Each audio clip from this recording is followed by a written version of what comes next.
Have you ever wondered why a man who seems unshakable in business, logical and rational in every decision, can suddenly collapse when faced with an emotional storm he cannot explain?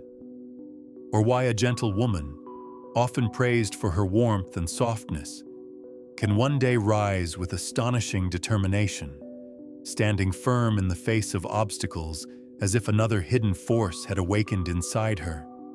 Carl Jung believed these moments were not accidents.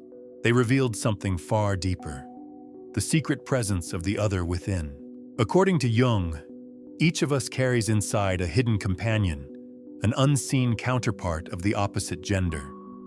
He called them Anima and Animus. For men, Anima represents the inner feminine, the source of emotion, intuition, and the subtle wisdom of feeling.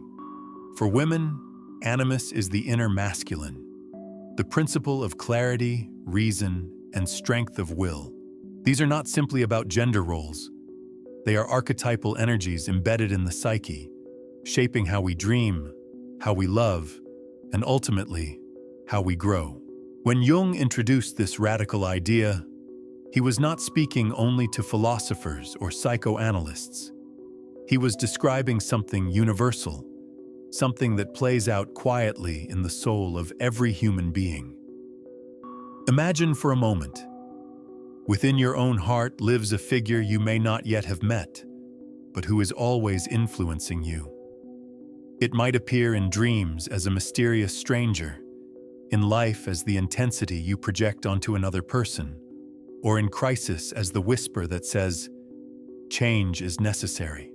Think of the man who has always prided himself on logic, efficiency, and detachment. To the world, he looks successful, even admirable. But at night, he begins to dream of a woman with flowing hair, who looks at him with eyes full of sorrow or love. He wakes unsettled, unable to dismiss her presence. Slowly, cracks appear in his carefully built armor. He discovers that life without compassion, without tenderness, feels empty. The woman of his dream is not just fantasy, she is his anima, calling him toward balance. Now picture the woman who has always been soft-spoken, who avoids conflict, who lives to please. Yet she dreams of a man in a dark coat, speaking firmly, guiding her through a storm. The next day, she finds herself saying no when she used to say yes, holding boundaries, daring to step into leadership. That figure in her dream is her animus, awakening her courage and reason, demanding to be recognized. Jung's insight was that these inner figures are not enemies. They are guides. They carry the qualities we suppress or deny, waiting for the moment when we must grow beyond the roles we cling to. When ignored, they can erupt as crises, sudden breakdowns, unexpected passions, irrational conflicts. But when embraced, they lead us to a deeper integration, a harmony between what is masculine and feminine inside us. As you listen to these words, I invite you to reflect. Have you ever felt the push of an opposite force inside yourself? Perhaps you are a man who has been unexpectedly moved by tenderness, by a need to create, to listen, to care. Or perhaps you are a woman who has surprised yourself with a burst of clarity, a voice that will not be silenced, a strength that feels ancient and unyielding. These are not accidents. They are the signs that Anima and Animus are speaking. Jung often described these inner companions as the bridge to the unconscious. They appear in moments of transition, of love, of despair. They take the form of the very qualities we have not yet fully lived. The anima invites a man to feel, to soften, to see the world not only through calculation, but through empathy. The animus invites a woman to step into her authority, to sharpen her vision, to claim the space that has always belonged to her soul. Together, they form a path toward wholeness. You may wonder, if these forces are universal, why do so few of us recognize them? The truth is, our culture often hides them. Men are taught that showing vulnerability is weakness. Women are taught that ambition is unbecoming. So we exile parts of ourselves, and they slip into the unconscious, where they wait, not silently, but restlessly. They emerge in our dreams, in our relationships, in the moments when life refuses to follow the script we wrote. This is why Jung urged his students and patients to pay attention to dreams, to listen to the subtle pull of the unconscious. He knew that without acknowledging these inner figures, we remain half alive, cut off from the fullness of our own being. Imagine again the man who cannot understand his sudden longing for poetry, or the woman who feels drawn to debate when she once avoided conflict. These are not betrayals of who they are. They are expansions. They are calls to embrace the other side of the soul. So as we begin this journey together, let me ask you, where are you watching from right now? And what time of day is it in your corner of the world? Share it in the comments below. I'd love to know how far this story travels. And if you wish to continue exploring Jung's timeless wisdom with us, make sure you subscribe to Carl Jung's Stories Unveiled and turn on notifications so you won't miss the next chapter in this unfolding journey. Because what you are about to hear is not merely a theory. It is a story lived inside every one of us. And once you recognize your inner anima or animus, you will never see yourself or your relationships the same way again. As we move forward, we will step deeper into the heart of these archetypes. First, into the mysterious and often misunderstood world of the anima, the feminine soul within a man, whose whispers can both unsettle and transform him. The anima, Jung explained, is not merely an abstract idea, but a living symbol within the male psyche, carrying with it centuries of archetypal weight. It is the inner feminine, tender, intuitive, emotional, creative, the qualities that most cultures have long associated with women, but which in truth belong to every soul. For men, the anima can be the source of inspiration and the gateway to empathy, but it can also appear as a disruptive force when ignored. Imagine a man who has built his entire life on reason, who prides himself on being decisive, successful, and untouched by sentiment. He calculates every step, avoids displays of emotion, and measures his worth by achievements. To the outside world, he looks unshakable. Yet in quiet moments, he begins to feel something stir. Perhaps in dreams, a woman appears, sometimes alluring, sometimes frightening, sometimes sorrowful. She may guide him with gentle hands or haunt him with piercing eyes. This is the anima demanding recognition. Jung observed that when men deny their anima, they often project it outward, onto the women they meet. The mysterious allure of a stranger, the overwhelming infatuation with a lover, the deep disappointment when the woman fails to embody an impossible ideal. All of these are signs of the anima being lived externally rather than integrated within. The man is not truly seeing the woman before him. He is meeting his own soul's hidden figure. But when the anima is embraced rather than denied, something remarkable happens. The man begins to access a dimension of his being that was always present but long ignored. He learns to feel, to listen, to create, to nurture. He discovers that strength is not only in calculation, but in compassion, not only in achievement, but in connection. He becomes more whole. Take, for instance, the artist who feels his muse arrive as if she were a woman whispering in his ear. Great poets, painters, and musicians throughout history have described this presence, the sense of being visited, inspired, even seduced by a feminine force beyond themselves. Dante spoke of Beatrice, Goethe of Gretchen, Wagner of Kundry. These women were not merely lovers or characters. They were embodiments of the anima, the inner feminine made visible through art. Yet the anima is not always gentle. She can appear as the dark seductress, the one who lures a man into obsession or despair. Jung warned that when the anima is repressed, she does not vanish. Instead, she distorts, manifesting as mood swings, irrational attractions, or destructive relationships. The man who refuses to feel may find himself consumed by feelings he cannot control. The anima, left in shadow, can turn into a siren who pulls him under. But this darkness, too, has meaning. It is a signal that integration is necessary. By facing the anima, by acknowledging the emotions and vulnerabilities he once rejected, a man begins the journey toward wholeness. Jung did not see this as optional. He believed it was essential, for without the anima, a man remains one-sided, brittle, incomplete. Think for a moment. If you are a man listening to this, do you recognize moments when the feminine within you has spoken? Perhaps in a sudden tenderness toward a child, in tears you tried to hide, in the desire to create something beautiful rather than useful.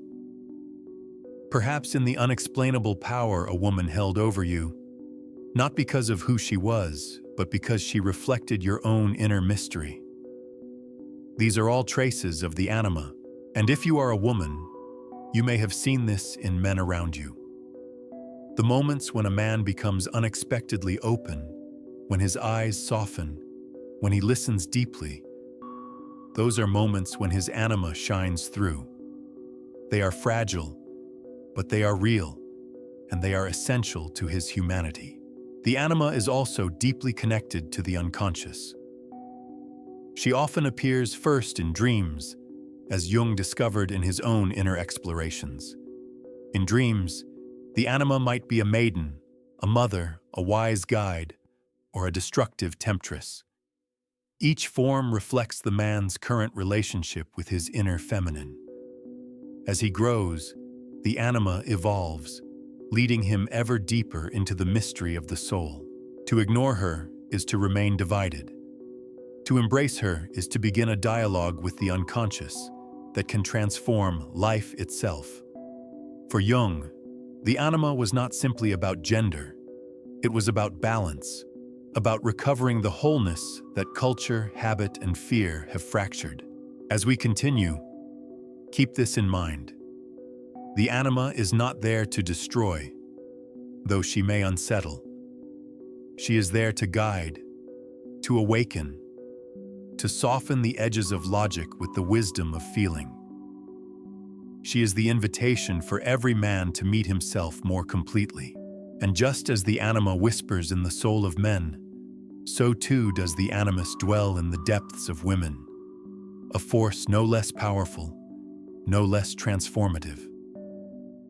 In the next step of our journey, we will turn to the animus, the inner masculine within women, and discover how his voice shapes clarity, authority, and the courage to stand firm in the storms of life. If the anima is the whisper of the inner feminine in men, then the animus is her counterpart, the inner masculine within women. Where the anima carries emotion, intuition, and the power of feeling, the animus embodies logic, conviction, and the capacity for decisive action. Jung saw them not as opposites that cancel each other out, but as complementary forces, two halves of the psyche, each waiting to be acknowledged. For women, the animus often begins as an unconscious influence. It may first appear as an opinion, an inner voice that speaks with authority. Sometimes it is a stern critic, other times a wise guide. A woman may hear it when she stands at a crossroads, telling her to move forward even when fear would hold her back. She may feel it when she draws a boundary, when she claims her right to speak, when she stands taller in the face of opposition.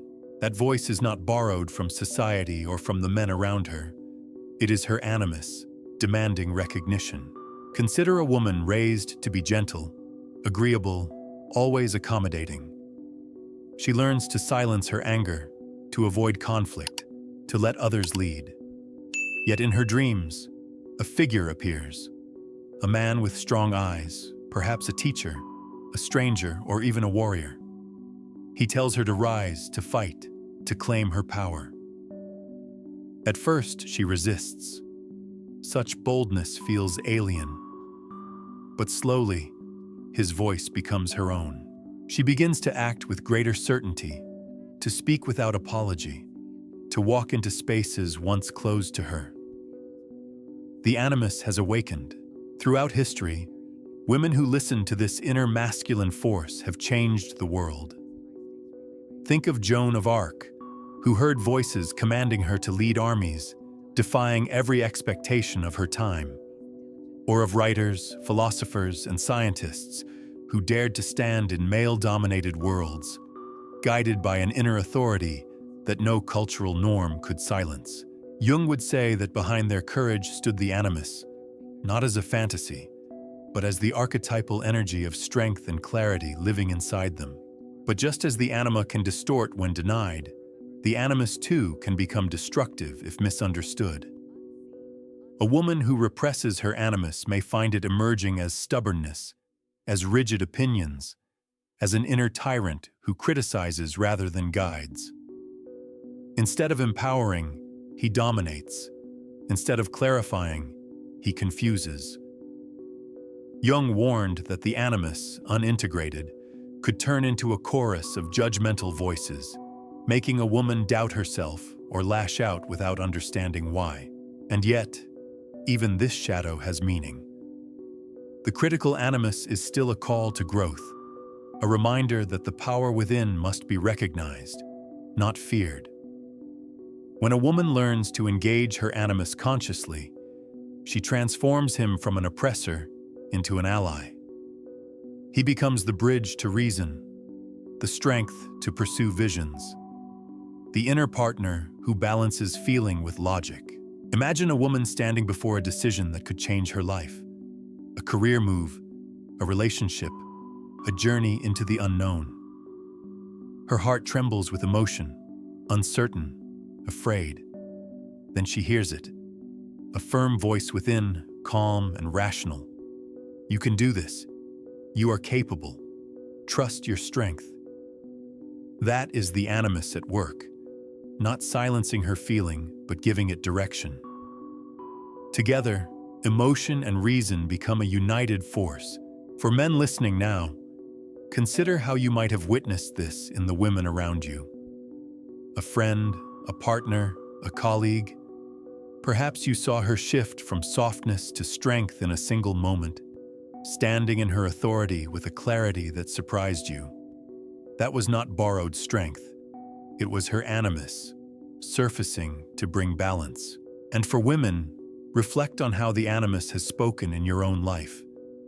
Maybe in moments when you refused to remain silent, when you fought for what mattered, when you realized your voice had power.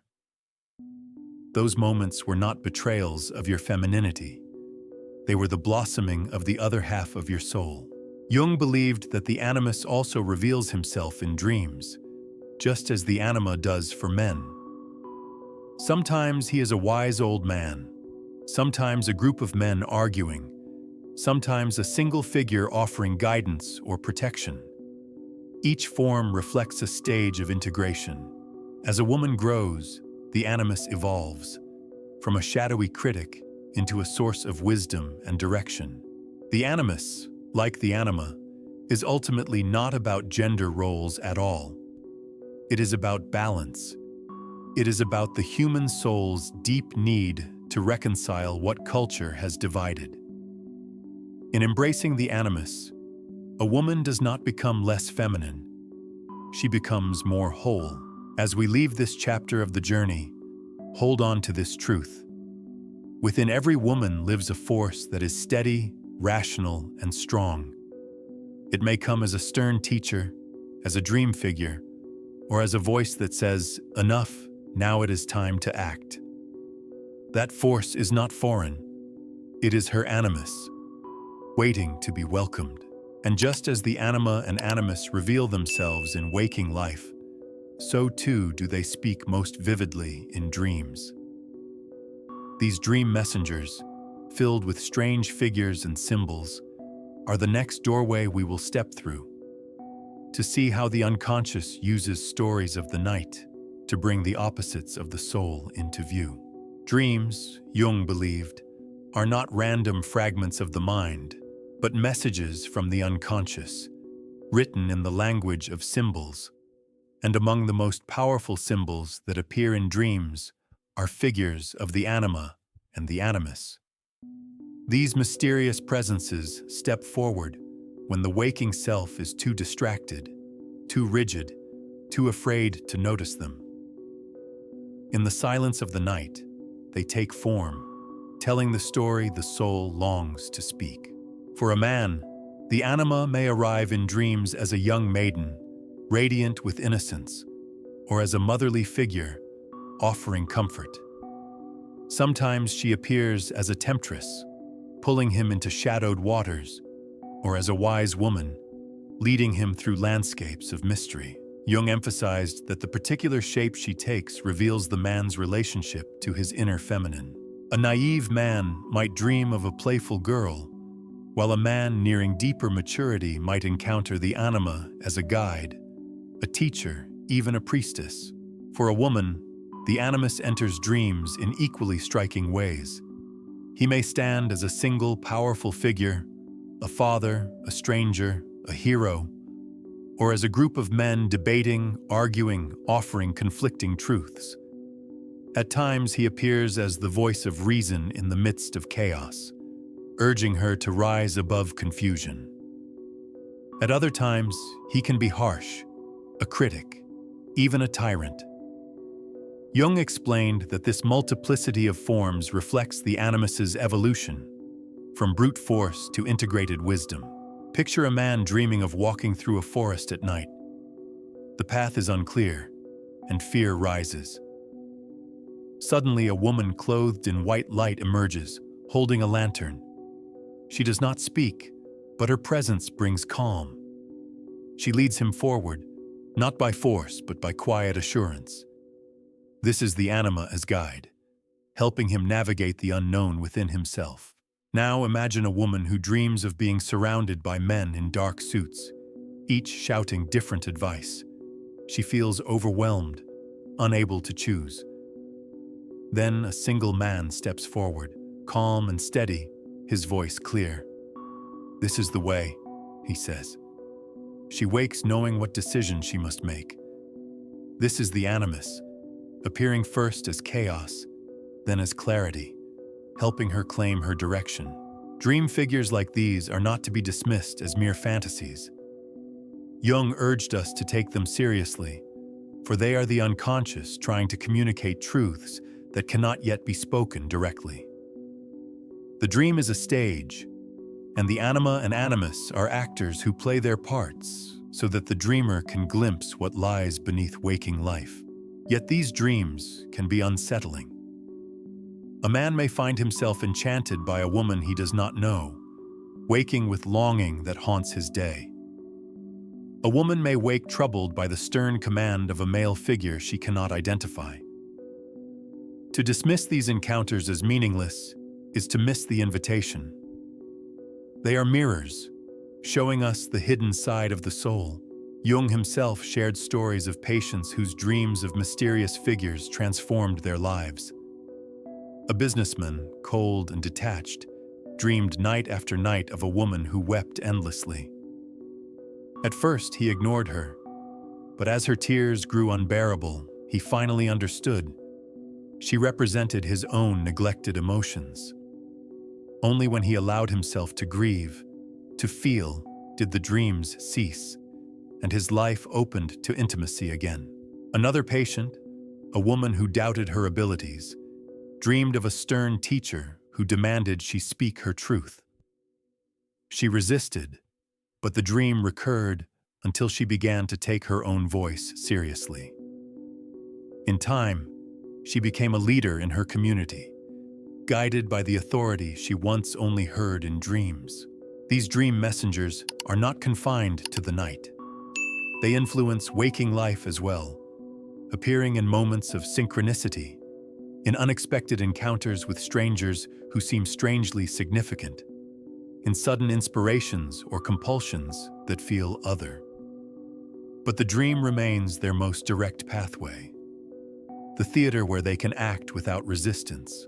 So the next time you recall a dream of a mysterious man or woman, do not dismiss it. Ask yourself, what qualities does this figure carry? What does their presence stir in me? Fear, longing, guidance, resistance. These questions open the door to the dialogue Jung believed was essential for growth. Dreams are not simply entertainment for the night. They are the soul's coded messages, and the Anima and Animus are among its most eloquent messengers. They arrive to show us the face of what we lack, of what we must integrate, of who we are destined to become. And when their voices are ignored, when these dream figures are suppressed or dismissed, the unconscious does not remain quiet. It grows restless. It breaks into waking life as crisis, confusion, or even breakdowns. This is where our journey leads next, to the disruptions and upheavals that occur when the hidden opposites within us refuse to remain silent any longer. When Jung spoke of the Anima and Animus, he did not only describe gentle guides and mysterious dream figures. He also warned of what happens when these forces are ignored, repressed, or misunderstood. The unconscious is patient, but it is never silent. If the inner opposite is neglected, it does not vanish. It demands recognition through disruption. Life itself becomes the stage on which the Anima or Animus insists on being acknowledged. Picture the man who has spent his whole life locked in reason. He prides himself on being efficient, logical, immune to what he calls sentimentality. He works late into the night, mastering numbers, facts, and strategies. Yet slowly, he begins to feel an emptiness gnawing at him. His dreams are haunted by a woman he does not know, sometimes pleading, sometimes accusing, sometimes seducing. During the day, he finds himself irrationally drawn to women who carry qualities he denies in himself: tenderness, vulnerability, creativity. When the anima is ignored, she turns disruptive. She forces the man to feel whether he wants to or not. Or consider the woman who has always been accommodating, careful never to upset others. She avoids confrontation, always defers, and lives in the shadow of others' decisions.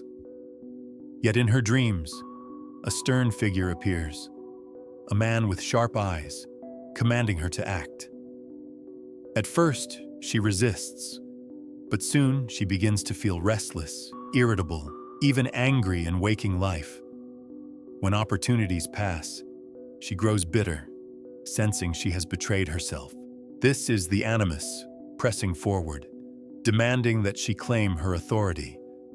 When denied, he grows louder, sometimes appearing as inner voices of criticism that will not relent. Crises emerge from such neglect.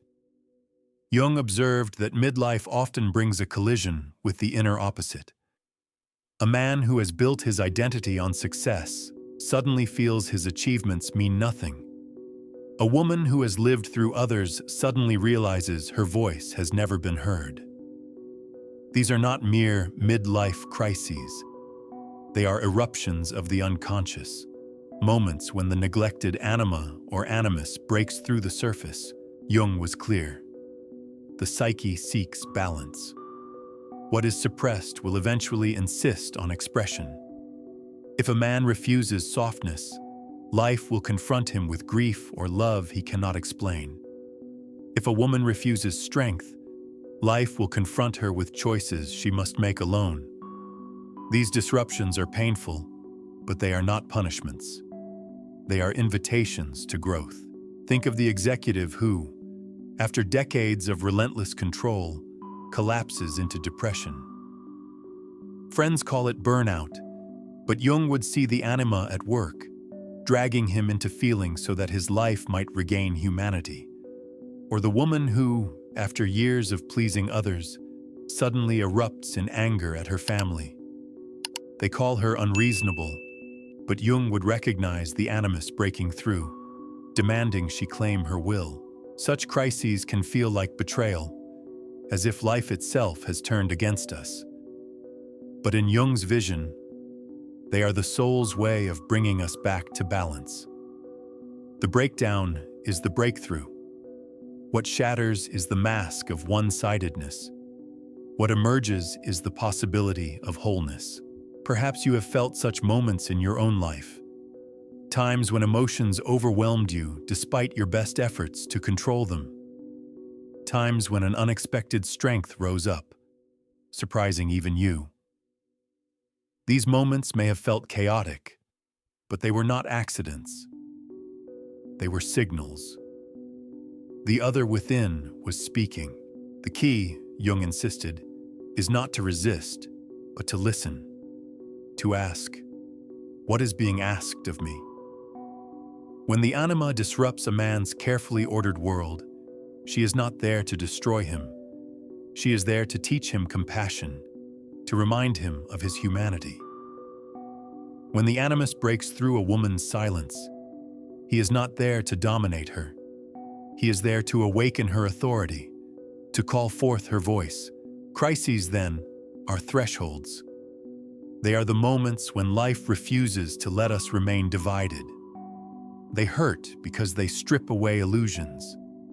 They unsettle because they reveal the soul's unfinished business. But they also open the door to transformation. So the next time you find yourself caught in a storm you cannot explain, a sudden despair, an irrational attraction, a voice inside that will not be silenced, pause. Ask yourself, is this the anima or the animus speaking? Is this disruption not an enemy, but a hidden ally? Because once we learn to see these upheavals not as chaos, but as messages, we begin to glimpse their deeper purpose.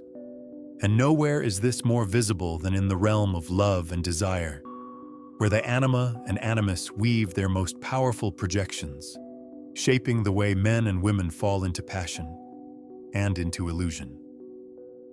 That is where our journey now turns. If there is any realm where the anima reveals herself with unmistakable force, it is in love. Jung noted that men rarely fall in love with a woman as she truly is. Instead, they fall in love with the reflection of their own anima projected onto her. What begins as passion often carries the unmistakable glow of destiny. I've met the one, my soulmate, the woman I've been waiting for. But underneath the intensity lies a deeper psychological truth. The man has encountered not only another person, but the hidden feminine within himself. This explains why men sometimes idealize women to the point of blindness. The woman becomes a goddess, a savior, a muse. Every glance, every word feels infused with meaning. She is elevated far above her human self, burdened with expectations no one could fulfill. When she inevitably fails to embody this impossible image, when her humanity shows, disappointment follows, sometimes with bitterness. Jung called this projection, the unconscious act of casting the anima outward onto another. But projection is not meaningless. It is the first step in recognizing what lives inside. The overwhelming attraction a man feels is the soul's way of drawing attention to what has been hidden. The woman is real, of course, but she also becomes the canvas for the man's inner feminine. His longing for her is, at its core, a longing for his own forgotten depths. We see this pattern echoed in countless stories and myths. The knight who falls at the feet of the lady he vows to serve. The poet who writes endlessly to an unreachable beloved. The artist who claims his muse is the source of all his inspiration. These are not merely tales of romance. They are the psyche's dramatization of man meeting his anima through another. Yet the anima's role in love is not only illusion, she is also a teacher. Through love, a man learns tenderness, empathy, devotion. Through heartbreak, he learns that no one outside can carry the fullness of his soul. The projection must eventually be withdrawn, not to end love, but to deepen it. Only then can he truly see the woman before him as she is, not as a mirror of his unconscious. Imagine a man falling in love with an artist whose free spirit dazzles him. He believes she alone holds the key to his happiness. But in time, he realizes that what he adored in her was not only her freedom, but his own suppressed longing to create, to live with spontaneity. When he acknowledges this, something shifts. He no longer demands she embody his every dream.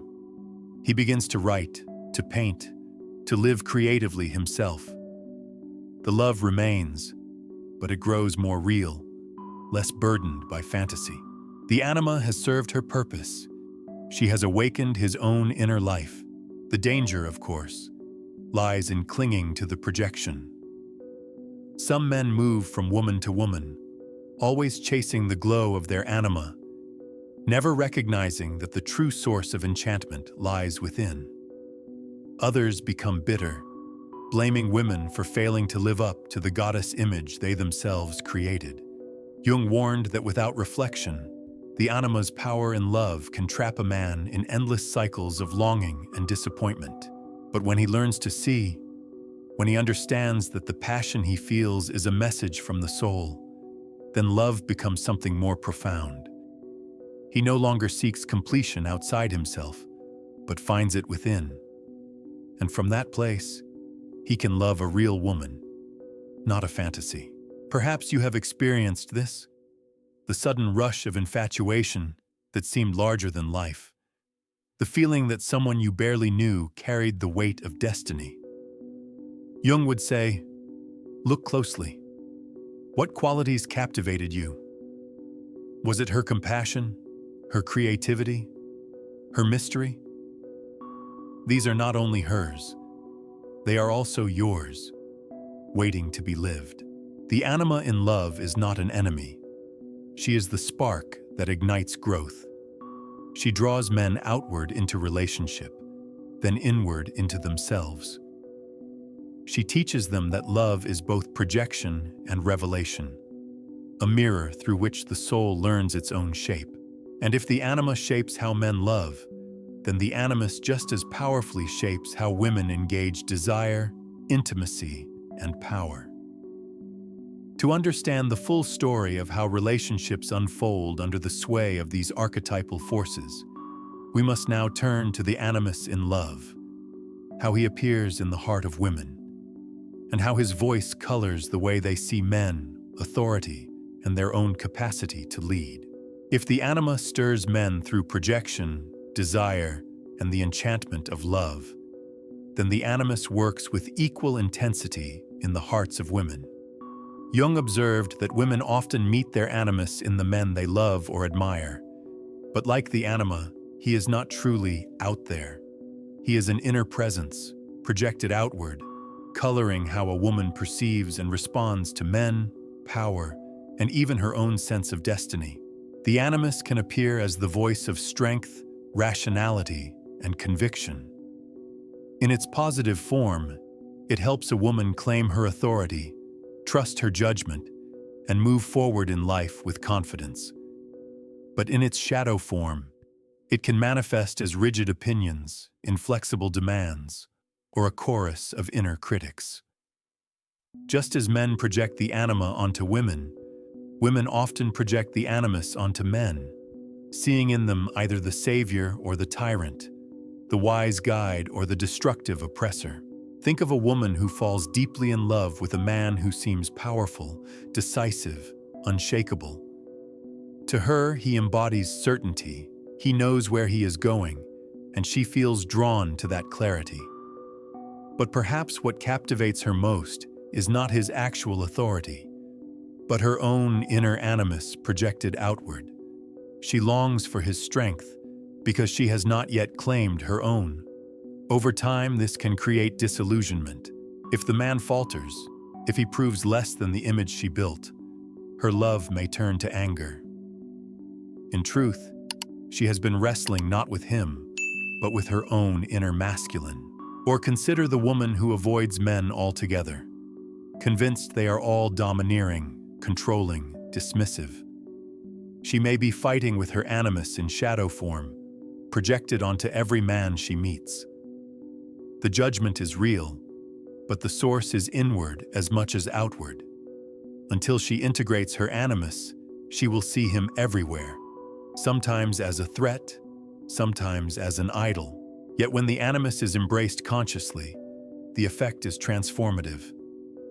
The woman learns to draw upon his qualities, logic, courage, clarity, not as borrowed traits, but as her own. She begins to lead without apology, to speak with conviction, to stand in authority without losing her capacity for love. The animus becomes her ally, her inner partner. History offers countless examples. Think of the women who stood against empires, who led movements, who wrote with voices that could not be silenced. They were not simply exceptional women. They were women in whom the animus had awakened, giving form to strength that was already theirs. In relationships, this integration changes everything. A woman no longer needs to find her authority in a man. She carries it herself. She no longer clings to his decisiveness. She brings her own. And because of this, love becomes freer, less entangled with projection. She can see a man as he is, not as the embodiment of her animus. Jung believed that the animus, like the anima, evolves through stages. At first, he may appear in dreams as physical power, even brute force. Later, he becomes the voice of opinion, the one who argues endlessly. With growth, he transforms into a figure of wisdom, a mediator between the conscious self and the deeper unconscious. At his highest level, the animus is not a tyrant, but a guide, leading the woman towards spiritual integration. Imagine a woman who dreams of a dark, imposing man blocking her path. At first, she feels fear, but as the dream recurs, she realizes he is not there to harm her, but to test her. When she dares to confront him, he steps aside, and she walks forward stronger. The dream is her psyche's way of telling her that courage lives within, and that her animus is asking her to claim it. In love, the animus can also be the spark of passion. The attraction a woman feels toward a man's authority or clarity may be her own animus reaching for recognition. At its best, this does not diminish love, it deepens it. For when she owns her animus, she no longer demands that her partner carry it for her. She can love freely, without the chains of projection. Perhaps you have seen this in your own life, or in women you know. The moment when a woman stops waiting for permission and begins to act. The day she stops doubting her voice and speaks with conviction. The time she no longer depends on another's strength because she has discovered her own. These are not random shifts. They are signs that the animus has been integrated, that the inner masculine has come home. And just as the anima and animus shape individual relationships, they also influence the very fabric of marriage and partnership. Love between two people is never just between two egos. It is also the meeting of inner figures, the dance of opposites mirrored in the union of man and woman. In our next exploration, we will step into this dance to see how marriage and intimate partnership become the stage upon which the anima and animus perform their most intricate choreography. When Jung explored the deeper currents of the psyche, he often returned to the theme of the shadow, the hidden part of ourselves that carries what we deny, reject, or fear. Yet he also noticed that the anima and animus are never far from this territory. They stand as bridges, linking the conscious self not only to creativity and balance, but also to the shadow itself. For many people, it is through encounters with the inner opposite that the shadow first begins to emerge. Think of it this way. The Anima and Animus are not merely personal companions. They are guides to the deeper layers of the unconscious, mediators between the visible personality and the vast unknown within. And because the shadow is part of that unknown, these inner figures often hold its hand. To recognize the anima or animus is also to touch the darkness we would rather avoid. Consider a man who has long denied his emotions. When his anima appears, perhaps as a sorrowful figure in dreams, she brings not only tenderness, but also grief. To follow her is to open the door to pain he has hidden for years: anger, loneliness, regret. In this way, she leads him directly into his shadow. He may resist, fearing that to feel is to collapse, but Jung would say this confrontation is necessary. The anima insists that he acknowledge the full truth of his inner life, shadow included. Now imagine a woman confronted by her animus in dream or in waking impulses. He pushes her to stand her ground, to challenge authority, to speak with power. At first, this may frighten her, for it calls up anger, aggression, and ambition, qualities she has been taught to suppress. They feel dangerous, even shameful. Yet they are not evil. They are part of her wholeness. By embracing them, she steps into both her strength and her shadow, discovering a dimension of self she had exiled. This is why Jung emphasized that the anima and animus are never purely positive. They carry both light and darkness. They awaken beauty and wisdom, but they also stir the very forces we are least comfortable facing. They reveal not only what we admire, but also what we fear. In doing so, they offer the possibility of integration. Think of myths and stories where a hero encounters a mysterious man or woman who both enchants and terrifies. The maiden who leads him into the underworld, the stranger who forces her to confront the truth. These are archetypal images of the anima and animus as shadow bearers, guides who do not only bring comfort, but challenge. They drag the hero into the depths so that transformation can occur. In relationships, too, this dynamic is visible. A man may project his anima onto a partner, only to find that she awakens not just love, but also jealousy, insecurity, and fear. A woman may project her animus, only to discover that he brings not just confidence, but also confrontation. These experiences are painful, but they reveal the shadow lurking beneath attraction. If the partners are willing to face this, the relationship becomes a crucible for growth. If not, it collapses under the weight of unconscious forces.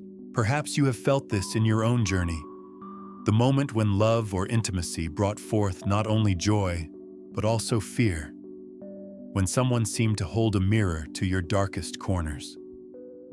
Jung would say, this is not coincidence. This is the anima or animus doing their work, forcing you to see what you would rather hide. The paradox is that these figures are both the key to our deepest creativity and the guardians of our shadow. They test us, sometimes harshly, because only by walking through the shadow can we move toward integration. The anima may lead a man into tenderness, but she also demands he face the sorrow he carries. The animus may guide a woman into strength, but he also forces her to meet her suppressed anger. It is no accident that in Jung's model of individuation, the anima and animus appear as essential stages. They are the doors we must pass through to meet the self, the deeper wholeness beyond opposites. And the door always opens onto shadow before it opens onto light. So the next time you encounter a dream figure who unsettles you, or feel an attraction or repulsion you cannot explain, pause. Ask yourself, is this not only the anima or animus, but also the shadow calling for recognition? To follow them is to walk into the unknown, but also into the truth. And nowhere does this truth play out more vividly than in love itself. For marriage and intimate partnership are not just unions of two people. They are the arenas where the Anima and Animus perform their most intricate dances, weaving together light and shadow, projection and reality. Our next step is to explore this secret choreography, the marriage of opposites played out in human love. To Jung, marriage and intimate partnership were never only social contracts or matters of convenience. They were profound psychological arenas, places where the drama of the Anima and Animus unfolds most vividly. Every union between two people is also, at a deeper level, the meeting of two inner worlds, each carrying projections, expectations, and the hidden figures of the unconscious. Love is not just between man and woman. It is the stage where the inner feminine and inner masculine meet, clash, and dance. Consider the man who falls deeply in love. At first, he is certain he has found the perfect partner, radiant and flawless. But slowly, reality emerges. She is not a goddess. She is human, with strengths and weaknesses. If he clings to his projection, he grows bitter, resenting her for failing to be the image he unconsciously placed upon her. But if he reflects, he sees the truth. The qualities he worshipped were his own anima, calling him to integrate tenderness, creativity, and feeling.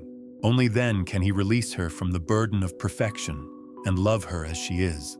Now consider the woman who finds herself drawn to a man whose authority captivates her. She admires his decisiveness, his strength, his certainty. Yet over time she discovers he too is human, prone to doubt and mistakes. If she clings to her projection, she will scorn him for not being the infallible figure she imagined. But if she reflects, she realizes his authority was a mirror of her own unclaimed animus. His presence awakened the strength within her. Once she claims it, she can stand beside him as an equal, no longer dependent on his steadiness to feel secure. This is why Jung described marriage as a psychological crucible. It burns away illusions, forcing each partner to withdraw their projections. What begins as enchantment, the glow of falling in love, is often the anima or animus at work, drawing us toward what we lack. But for love to endure, the projection must give way to reality. The inner figures must be recognized for what they are, not the essence of the partner, but messengers from the soul. The journey is not easy. Many marriages collapse under the weight of projection, as partners blame one another for failing to embody ideals no one could sustain. Others stagnate, each person locked in unconscious battles with the anima or animus, mistaking inner struggles for external faults. But when two people undertake the task consciously, when they dare to see their projections and claim their own inner opposites, then marriage becomes something more. It becomes a path to individuation, a shared pilgrimage toward wholeness. Think of the countless myths where lovers descend into darkness together. Orpheus and Eurydice, Tristan and Isolde, Psyche and Eros. These are not just stories of romance. They are allegories of the soul's journey through projection, loss, and recognition. To truly love another is to descend into the underworld of the psyche, to face illusions and shadows, and to return with a clearer vision of both self and partner. Jung often reminded his students that the deepest purpose of relationship is not happiness, but transformation. Happiness may come, of course, but only as a byproduct of the deeper work. The true aim is to awaken what lies dormant within each partner. The anima and animus projected onto the beloved draw us outward at first, but their ultimate purpose is to turn us inward, to help us claim what we projected. Only then can love be real, free from illusion, anchored in truth. Perhaps you have felt this in your own relationships. The moment when the glow of idealization faded, and you stood before the raw reality of another human being.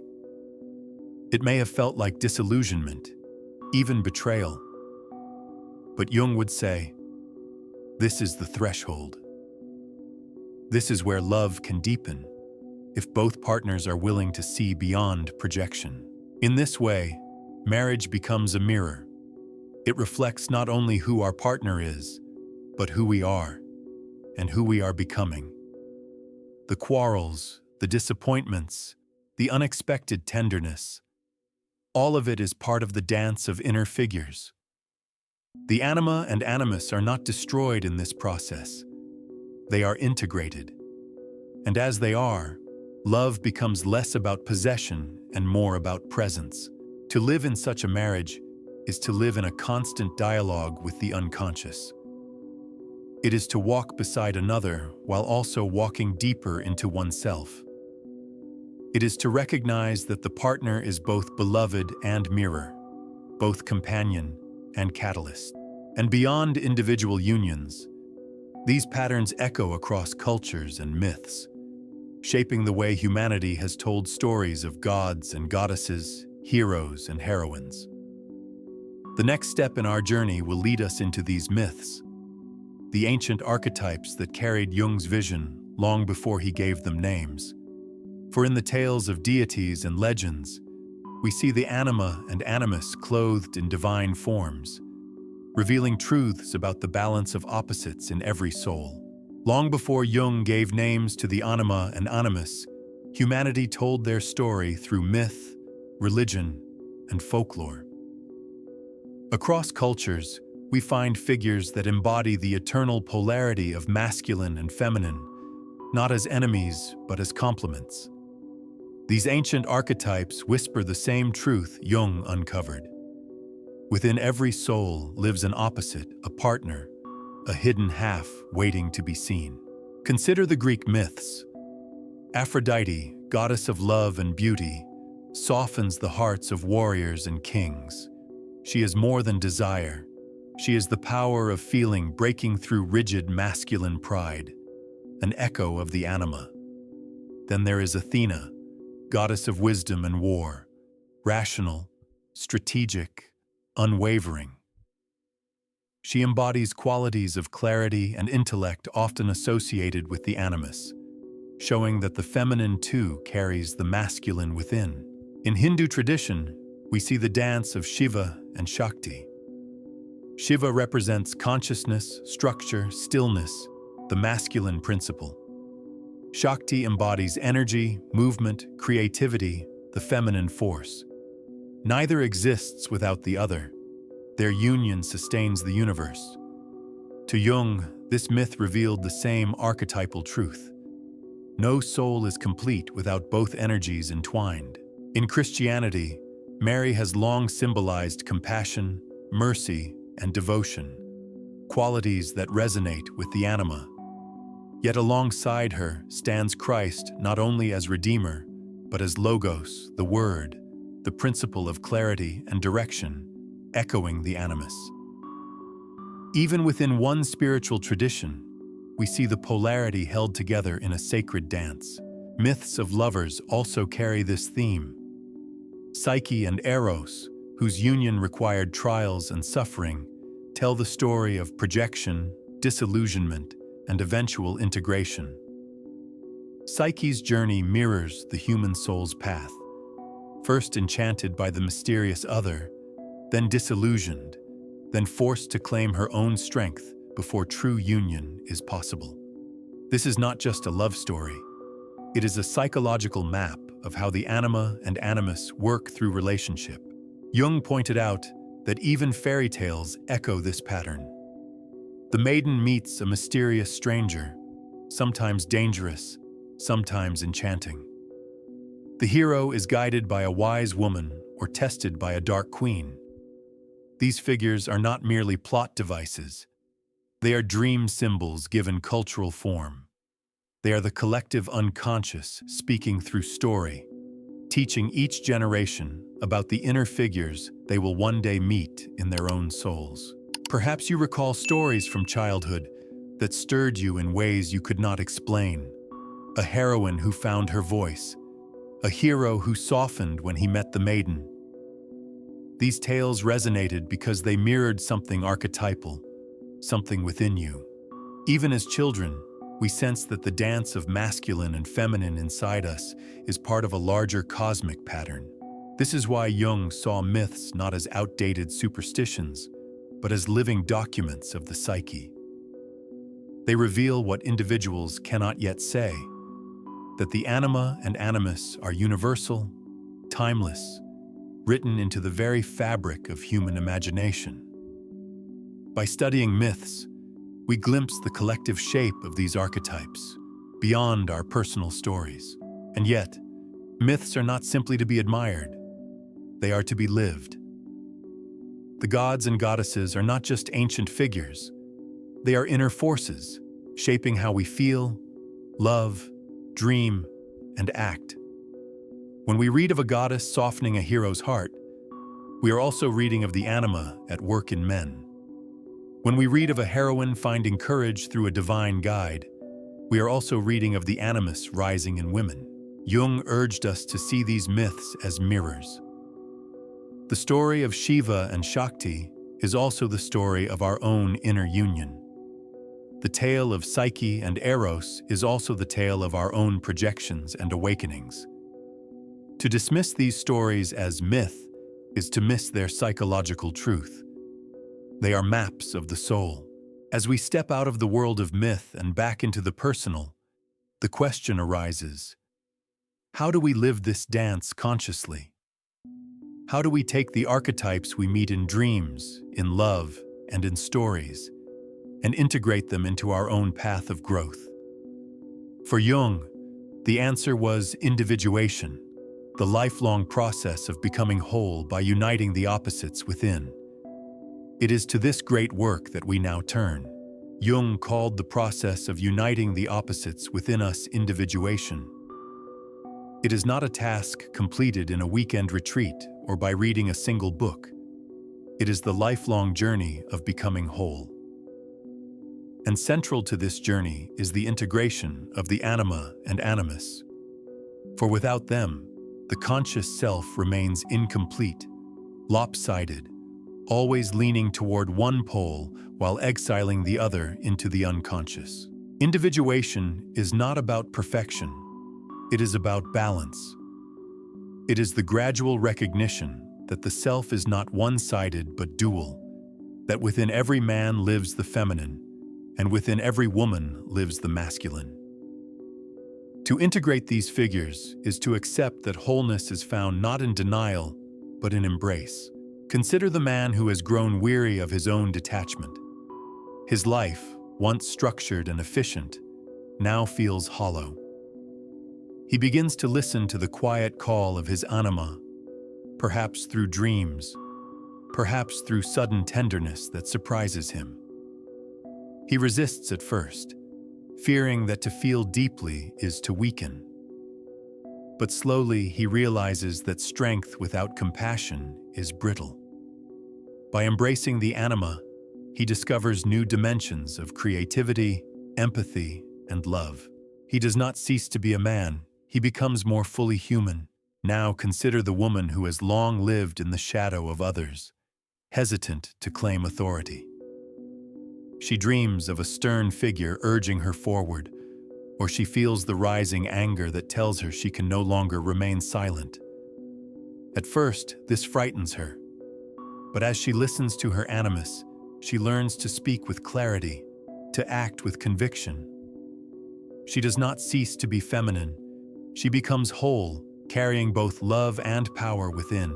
Jung insisted that individuation requires confrontation with the unconscious. The anima and animus are gatekeepers in this work. They lead us into the depths, sometimes by enchantment, sometimes by disruption, always by necessity. Without them, we remain trapped in projection, mistaking others for what we have not yet owned in ourselves. With them, we begin to see clearly, withdrawing projections and recognizing that what we sought outside is already within. This process is not without pain. To integrate the anima, a man must face his vulnerability, his grief, his longing, the very things he has been taught to suppress. To integrate the animus, a woman must face her anger, her authority, her will, the very things culture often warns her to hide. But in facing these, each discovers that the rejected qualities are not enemies, but gifts. The reward of individuation is not freedom from conflict, but a new kind of harmony. The opposites no longer battle in secret. They enter into dialogue. The man feels without drowning, reasons without detaching. The woman speaks without harshness, loves without losing herself. The soul becomes more fluid, more balanced, more alive. And this is not only a personal matter. Jung saw individuation as essential for the health of the world. A society of one-sided men and women breeds imbalance, cold rationality without compassion, or emotion without clarity. But individuals who have embraced both sides bring balance not only to themselves, but to their communities. They embody wholeness, showing others that it is possible to live without exile of the soul. Perhaps you feel this work stirring within you even now. Perhaps you have sensed the presence of your anima or animus in dreams, in love, in crisis. Perhaps you have felt the call to integrate, to live more fully. Jung would tell you, this is the path of individuation. It is not easy, but it is necessary, and it is the most profound journey a human being can undertake. As we near the end of this exploration, we turn to the final vision. What life looks like when the anima and animus are no longer strangers or enemies, but partners in the dance of the soul. This is the eternal rhythm Jung spoke of, the sacred dance of opposites united, a life lived not as fragments, but as a whole. When the anima and animus are no longer exiled to the shadows, but welcomed into consciousness, life takes on a new depth. Jung described this as the moment when the opposites within us cease their hidden battles and begin their eternal dance. It is not a dance of domination or submission, but of harmony, rhythm, and balance. A union that allows the soul to move freely between logic and feeling, authority and tenderness, action and reflection. Imagine a man who has come to know his anima, not as an enemy, but as a guide. He no longer fears his emotions, nor does he project them blindly onto others. He can cry without shame, love without illusion, create without apology. His rational mind remains intact, but it is tempered by compassion. He walks with both strength and gentleness, no longer brittle, no longer hollow. His relationships deepen because he no longer demands that a woman carry the burden of his soul. He carries it himself. Now imagine a woman who has embraced her animus. She no longer silences her voice out of fear of disapproval. She speaks clearly, acts decisively, and trusts her authority. Yet her strength is not harshness. It is steady, rooted in balance. She loves without losing herself, and she leads without abandoning care. Her presence awakens respect, not through force, but through the authenticity of one who has claimed her whole being. This union within does not erase struggle. Life remains full of challenges, but the person who has integrated their inner opposite approaches those challenges differently. They are not pulled apart by divided forces. They move with an inner rhythm that adapts, responds, and creates. Jung saw this as a kind of inner marriage, the sacred conjunction of masculine and feminine energies that leads to individuation, to the self. The dance of anima and animus is not only personal, it is also cultural. Societies that deny the feminine principle become rigid, overly rational, disconnected from compassion. Societies that deny the masculine principle risk becoming unfocused, lacking direction and structure. But when both are honored, Cultures, too, can move with balance, creativity, and strength. The same archetypal truth that shapes individuals also shapes civilizations. And so, the eternal dance continues. Within each of us, within every relationship, within the stories humanity tells. The anima whispers of tenderness and imagination. The animus calls forth courage and reason. Together, they remind us that we are never only one thing. We are not fragments. We are not halves. We are whole beings carrying the opposites of existence within us. Perhaps, as you listen, you can feel this truth in your own life. Perhaps you recall moments when you were surprised by tenderness, or when unexpected strength rose in your voice. These were glimpses of the dance, signs that the hidden partner within you was stepping into the light. The journey Jung invites us to take is not to destroy or deny these figures, but to welcome them, to let them teach us, to allow them to shape us into something fuller than we ever imagined. To bring our journey to a close, let us return to Jung's central message. Wholeness is found not by rejecting the opposite within, but by embracing it. The anima and animus are not foreign invaders. They are parts of us that carry the missing pieces of our soul.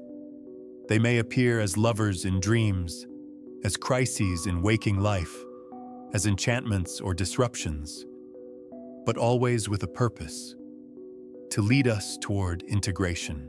When we resist them, life grows fractured. Men become brittle, women become silenced, and relationships collapse under the weight of projection.